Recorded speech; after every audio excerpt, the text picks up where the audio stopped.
అందరికీ రెగ్యులర్గా ఇంట్లో అందుబాటులో ఉండే పదార్థాలతో ఎటువంటి మ్యారినేషన్ లేకుండా సింపుల్గా చికెన్ దమ్ బిర్యానీ ఎలా చేయాలో ఈ వీడియోలో అయితే చూద్దాము. ముందుగా ఛానల్ని సబ్స్క్రైబ్ చేసి పక్కనే ఉన్న బెల్ ఐకాన్ క్లిక్ చేయండి.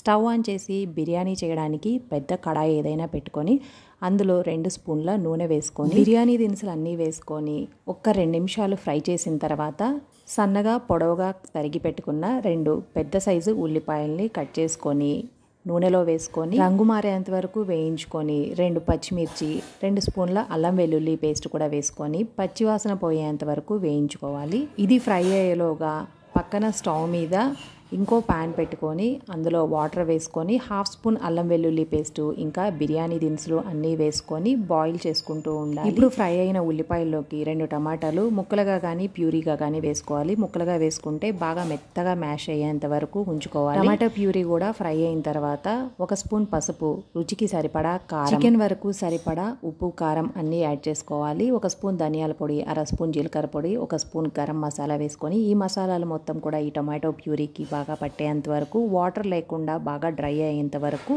వేయించుకోవాలి.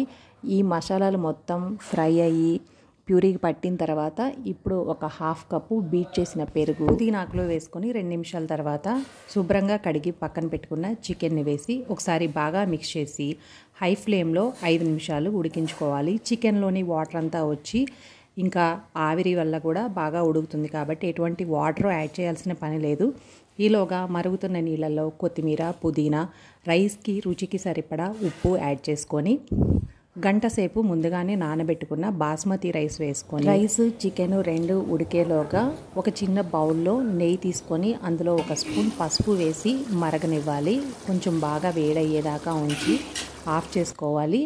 ఈలోగా చికెన్ కూడా దాదాపు 80% బాయిల్ అవుతుంది. ఎక్కువ వాటర్ ఏమీ లేకుండా గ్రేవీ లేకుండా చూసుకొని రైస్ కూడా బాయిల్ అయిన తర్వాత రైస్ని కూడా 90% వరకు బాయిల్ చేసి ఒక లేయర్గా రైస్ తీసుకొని దాని మీద 2 స్పూన్ల నెయ్యి కూడా వేసుకొని కొత్తిమీర, పుదీనా ఆకులు కూడా స్ప్రెడ్ చేసుకొని కావాలి ఇంకా కొంచెం ఘాటుగా కావాలి అంటే ఇప్పుడు కూడా లైట్గా గరం మసాలా వేసుకొని ఇప్పుడు ఫ్రైడ్ ఆనియన్స్ వేసుకుంటే తినేటప్పుడు తగులుతూ కొంచెం స్వీట్ తగులుతూ ఉండిద్ది. అలా ఇష్టపడే వాళ్ళు ఫ్రైడ్ ఆనియన్స్ కూడా స్ప్రెడ్ చేసుకొని ఇంకొక లేయర్ రైస్ని కూడా వేసుకొని పైన 2 స్పూన్ల నెయ్యి వేసుకొని ఫైనల్గా పైన మాత్రం ఆల్రెడీ పసుపు నెయ్యి కాచిపెట్టిన నెయ్యిని టాప్ లేయర్లో కొత్తిమీర, పుదీనా ఆకులు, గరం మసాలాతో ఇంకా ఈ నెయ్యి కూడా స్ప్రెడ్ చేసుకుంటే ఆర్టిఫిషియల్ కలర్స్ లేకుండా బయట తిన్నట్టు మంచి ఎల్లో కలర్గా కూడా కనిపిస్తుంది.